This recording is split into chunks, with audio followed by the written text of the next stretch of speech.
36 years of running a school building will teach you something that no management book ever puts cleanly into words.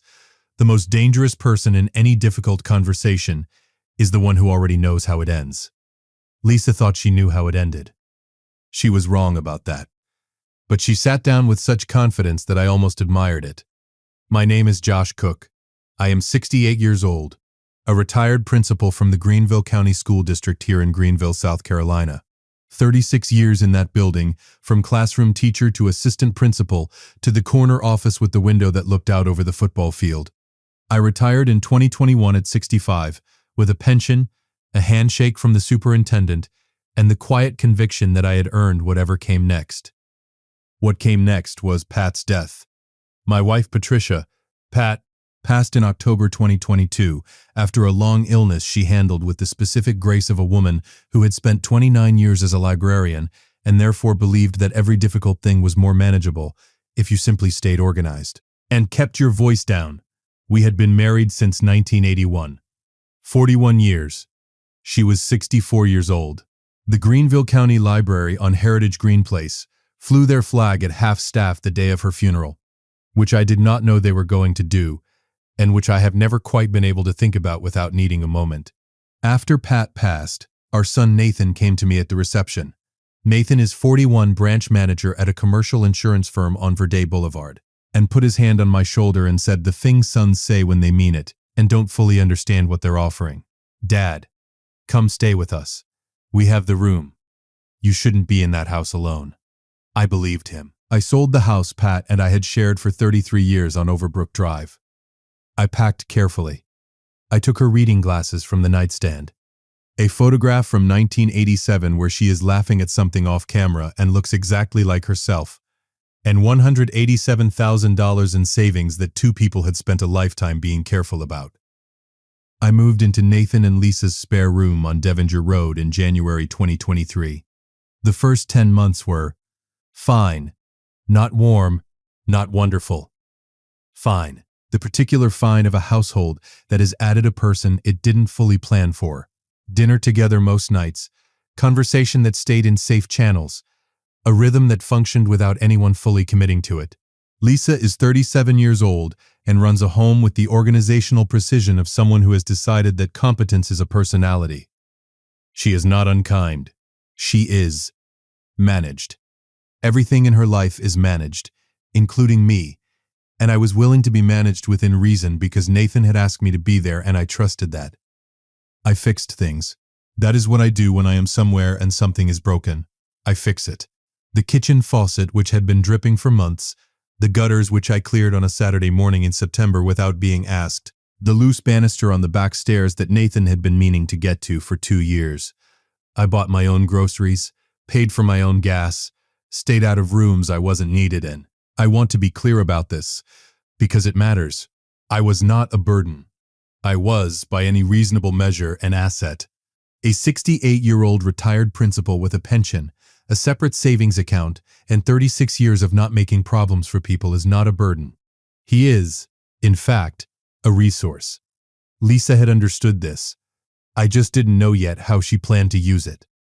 February 6th, 2024, a Tuesday. I know the date because I noted it in the small journal I keep on the nightstand, a habit Pat started and I inherited, writing down the day's one thing worth remembering. That Tuesday's entry has 2 words. I'll tell you what they are at the end. I had spent the afternoon repainting the trim on the back fence.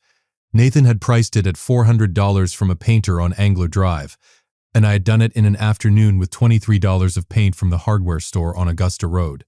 I came inside, washed the paint off my hands at the kitchen sink, poured myself a glass of water, and sat down at the kitchen table. Lisa walked in. She pulled out the chair directly across from me, with the energy of someone who has been building toward this moment for longer than the moment itself warrants. She sat down, folded her hands on the table, and looked at me with the expression I recognized from 36 years of parent-teacher conferences, the expression of someone who has rehearsed what they are about to say and is now executing the plan. Josh. Not Dad. Not a greeting. Just Josh. I need to talk to you about the financial arrangement here. I set my water glass down. What arrangement? You've been living here for 12 months. A pause, deliberate, prepared. No rent, no utilities, no financial contribution to the household. I fix everything that breaks, I said pleasantly. And I buy my own groceries. And I painted your back fence this afternoon for $23. She did not acknowledge the fence. You're sitting on $187,000. She knew the number. She said it the way you say a number you've been thinking about for a while, with the particular fluency of familiarity. Nathan had told her. My son had told his wife the exact amount of money his father had in savings.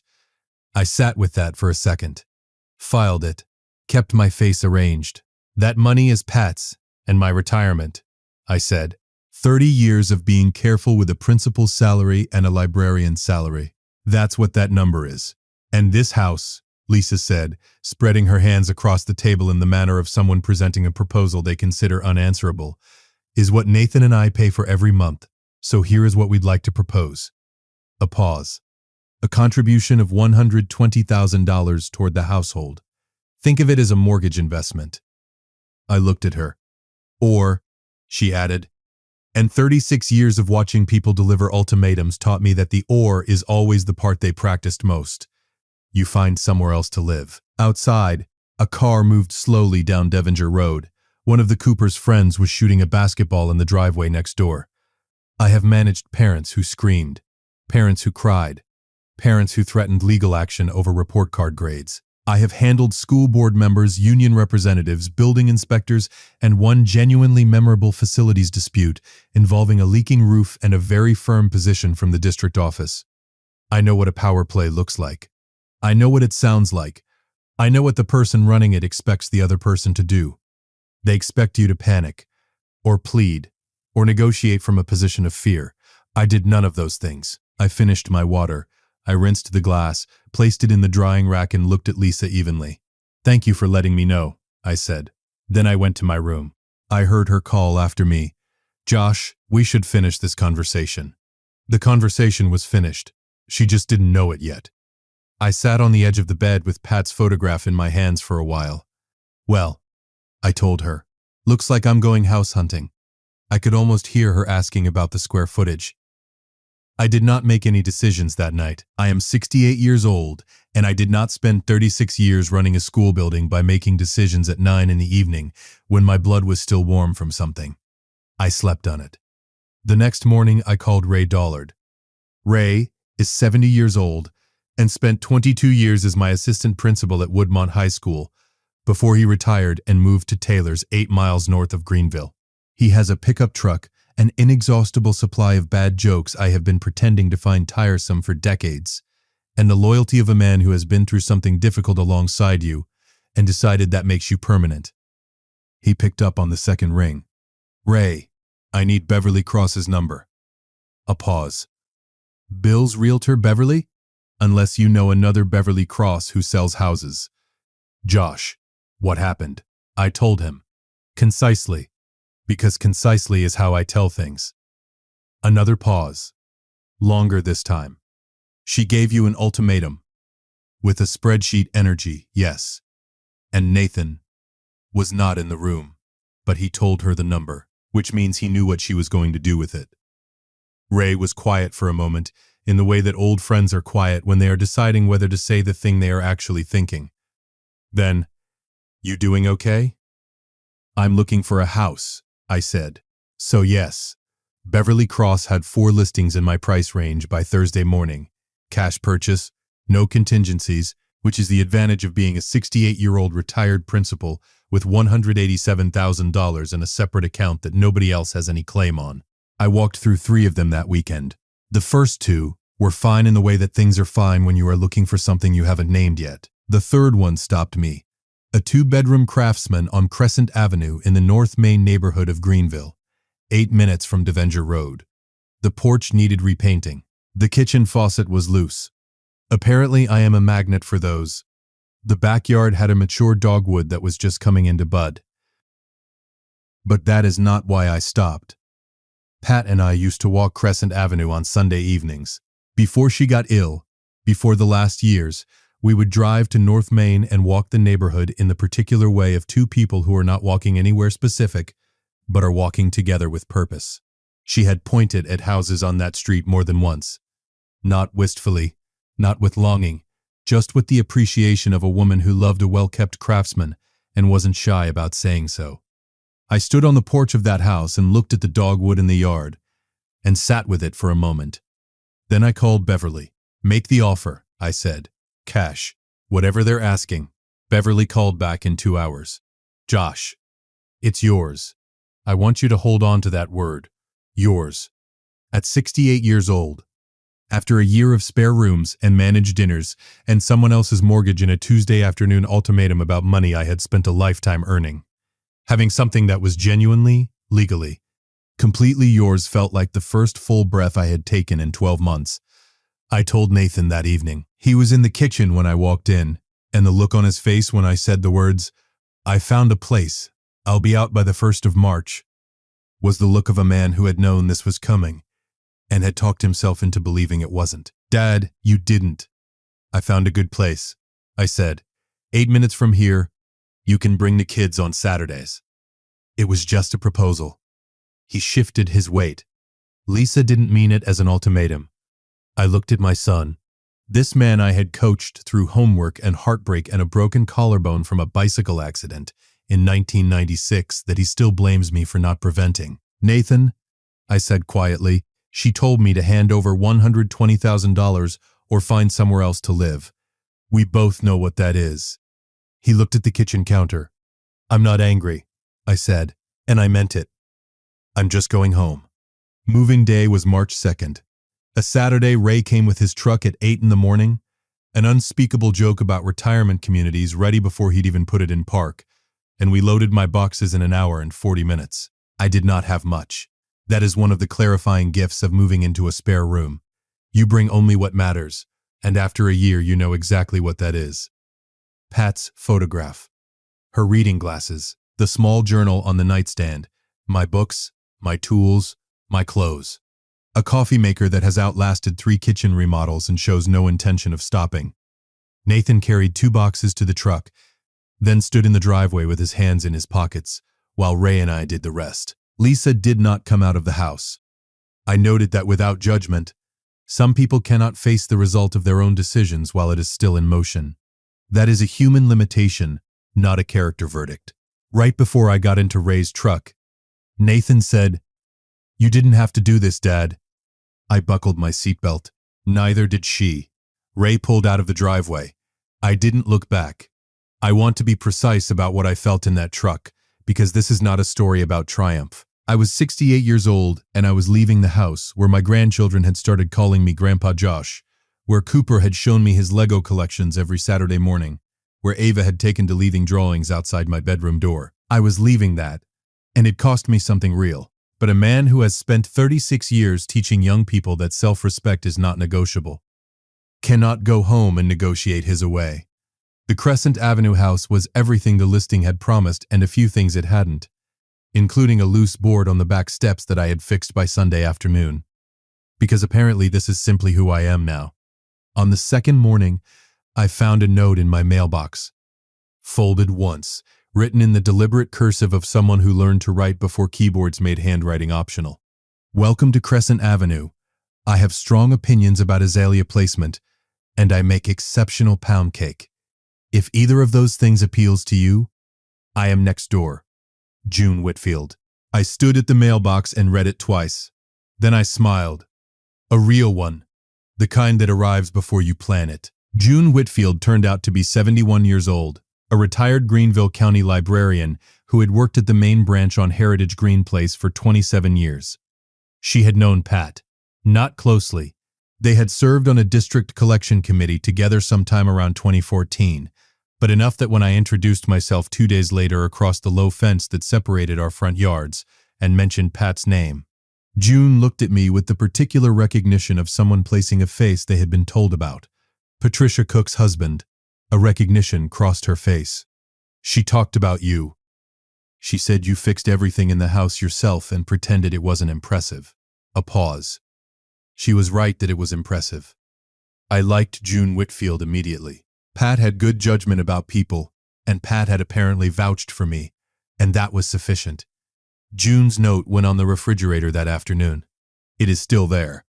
The first week on Crescent Avenue I kept to myself, the way I do when I am somewhere new, getting the rooms right, learning the sounds the house makes at night, identifying what needs attention and in what order. Ray came for dinner on Thursday and declared the house significantly better than Marcus's guest room, which I accepted as high praise. The second week, June brought pound cake. She set it on the porch railing without knocking, a move of considerable social confidence that I recognized and respected, and left a second note underneath it. Oven temperature matters more than people admit. This one is correct. She was right. It was correct. I settled into Crescent Avenue with the particular ease of a man who has finally stopped holding his breath. And then, 3 weeks after moving day, on a Saturday morning in late March, my phone rang.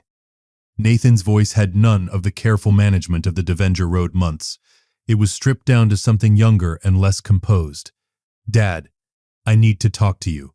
Go ahead. We lost the Harrington account." A pause. It was our biggest commercial client, $280,000 in annual premium. The renewal meeting didn't. I mishandled the renewal, and they moved their business. My regional director is involved now. My bonus is gone for the year, and the branch numbers are... He stopped. "Dad, we're in a difficult position." I sat in the kitchen chair on Crescent Avenue and looked at the morning light on the backyard dogwood. I had known this was possible. Not this account, not this week, but the shape of it. The credit card statements I had glimpsed moving off the counter during my months on Devenger Road. The conversations that stopped when I walked in. Nathan had been managing something he didn't want me to see. This was what he'd been managing. "What do you need, Nathan?" We need help." "Dad, I know what Lisa said was wrong. I know that. And I know you didn't have to leave. And I know what I should have done when she had that conversation with you. And I didn't do it. And His voice caught. "I'm asking for help." "I hear you," I said. "We could really use..." "Nathan, I'm going to say something and I need you to hear it clearly." My voice was the voice I used for 36 years when something important needed to be said without confusion. "I love you.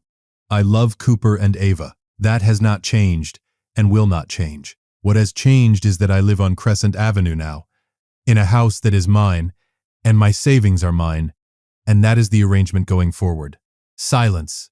"What I will do," I said, "is come over on Sunday, not to write a check, to sit at the table with you and Lisa and help you build a list of the right calls to make. The right sequence of steps for two people who are in a tight spot and need someone to help them think clearly. That I can do. That costs me nothing but time." Another silence. Then, quietly, "Why would you do that?" After what she said. "Because you're my son," I said, "and because holding on to it doesn't help anyone.